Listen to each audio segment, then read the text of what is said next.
Good afternoon everyone. এই যে তোমরা দেখতে পাচ্ছ ডাবের খোলা, এটা দুটো ডাব ছিল, একদম কচি ডাব, এর মধ্যে কোনো শাঁস ছিল না। আমি একটা মোটা চামচের সাহায্যে এর যে ভেতরে পাতলা আস্তরণ থাকে ওটাকে আমি কুড়ে নিয়েছি। তারপর নিয়ে নিয়েছি একটা মিক্সিং জার। এই মিক্সিং জারের মধ্যে ওই কোরানো ডাবের পাতলা আস্তরণ, রান্নার লবণ, বিট লবণ, একটা কাঁচা লঙ্কা আর চিনি আর অল্পটুকু একটু সর্ষের দানা আর পরিমাণ মতো একটু তেঁতুল নিয়ে নিলাম।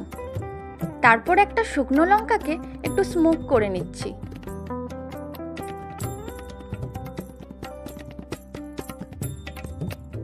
এই যে দেখতেই পাচ্ছ শুকনো লঙ্কাটা এইভাবে পোড়া হয়েছে।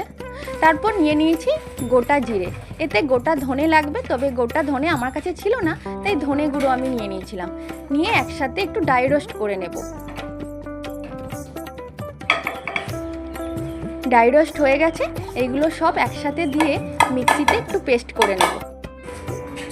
চলো তাহলে এটা ভালো করে একটু পেস্ট করে নিই।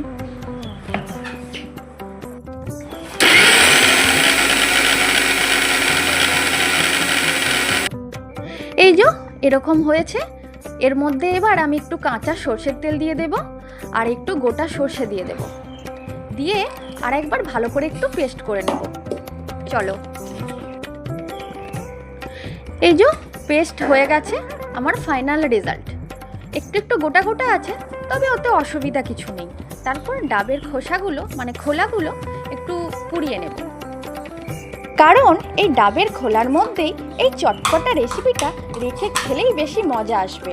একটু কষাটে কষাটে ভাব ছিল, কিন্তু খেতে কিন্তু মন্দ হয়নি, দারুণ চটপটা হয়েছিল।